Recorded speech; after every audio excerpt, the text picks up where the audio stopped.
Good morning everyone, welcome to my dye studio, aka my kitchen. Come dye with me today. I'm going to use up some leftover dye that I'd use for other projects, and I'm going to show you how I create the leave no dye behind.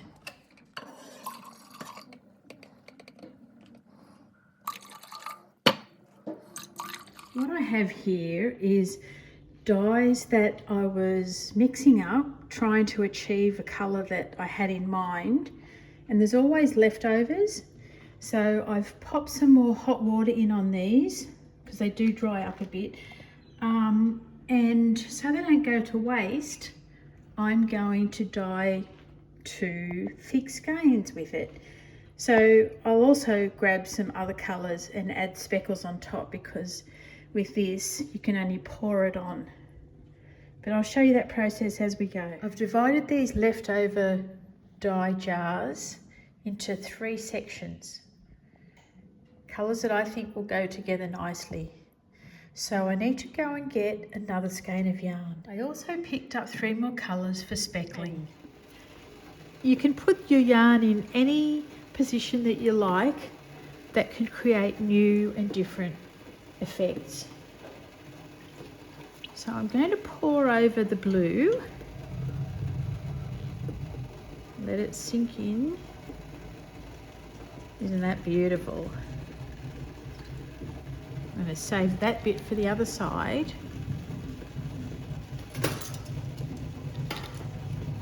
This is where I really need to use tongs.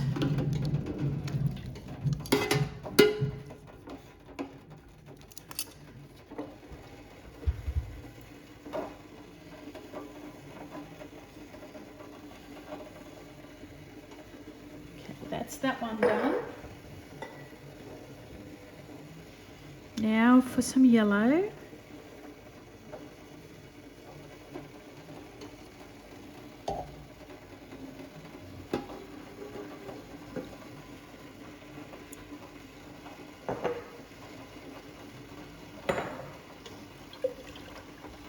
And a darker yellow. Oops. Oh, that dye's not mixed in properly. That's okay, it'll wash off.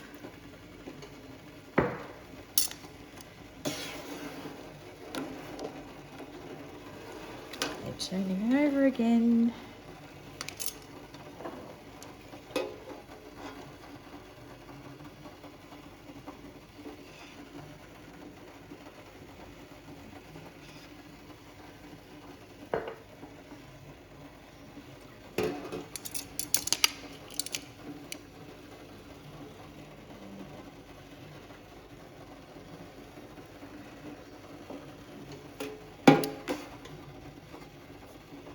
I just had an idea, you guys.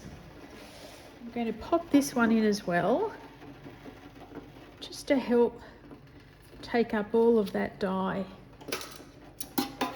because it's going to have reds, yellows, and be a warm colour. I feel like actually taking this one out and working on it now. I'm going to leave this one in to do its job.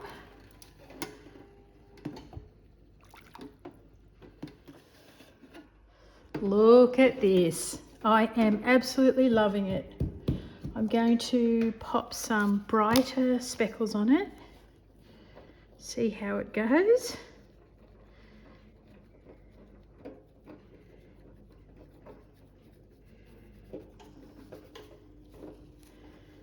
I love it. Just love it. That's what I enjoy about leaving no dye behind. You just never know what you're going to get. Have you noticed I haven't used my little tea strainer yet?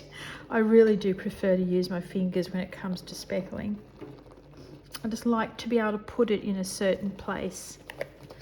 Righto. I'm going to add a little bit more vinegar to this, so it absorbs. Blue is notorious for going absolutely everywhere. You find it in all sorts of places that you never would expect. Okay. Okay, I'm not going to do much on this side. I'll just give it a few highlight speckles and that will be it.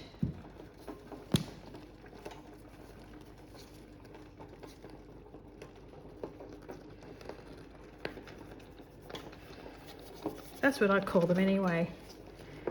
That's the way I like to operate. Some highlights and some lowlights. As you can see, the blue is still coming out down here. So there's no need to add any more to this whatsoever. Okay, let's play with this one that has now got some yellow around the edge. I'm going to add this colour, see what it is. Oh, it's a very dark red. Actually, it's quite a browny red. That's nice.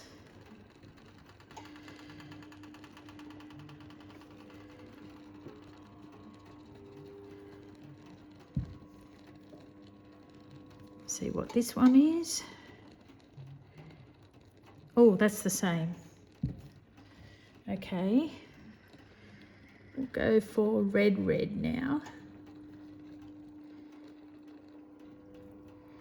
Which isn't a lot different. Just doesn't have the brown. Right, we're going to have to add something extra to that when we turn it over. Look what else I found. Some larger bottles with dye in it. So I think I'll have to make a solid or semi-solid with these ones. There's just too much volume of dye. I whipped these two semi-solids up fairly quickly before I stopped to have lunch and a lay down, which was not a good idea because now I'm too stiff to get started again.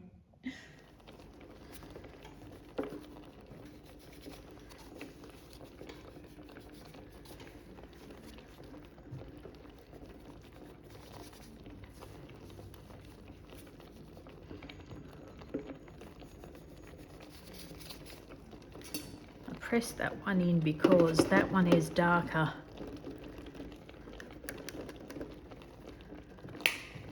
I leave the other one. The speckle should show up on that one. And I'm going to cook this until it's set and wash all the yarn that I've done today so far. Tomorrow I'll complete the last of this leave no dye behind. I've got 2 skeins in water here to use for that. And look at the big wash up. Big wash up, and it's only going to get bigger tomorrow. But that's for another day. This is what I use to wash the yarn in. It's a nice gentle soak.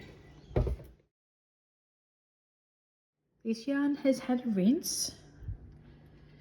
Now we'll head off downstairs.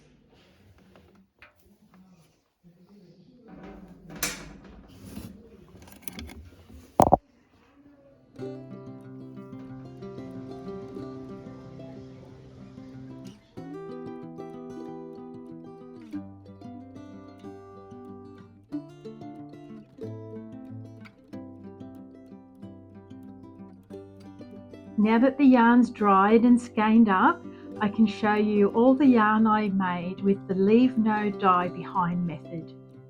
I think this was the first one that you saw, and I said on the video just how much I knew I was going to like it. I love it. Absolutely love it. Then you saw 2 reddish ones. And this is them, the one's darker, the one's a bit lighter. See the brighter highlights on that? And the highlights on this one are darker. I don't know whether you call them low lights, but to me, if they stand out, they're a highlight. Then in the little saucepans, you saw these ones. Look at that for pretty.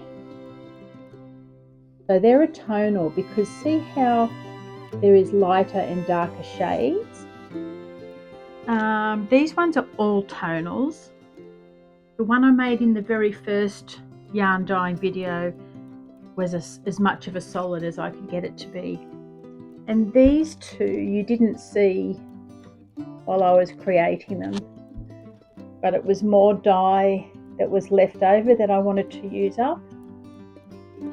They're actually more of a khaki type tone, but they'll make lovely beanies. That's what a lot of the ladies use this. It's called a 3DK, but it's like the equivalent of a light worsted yarn.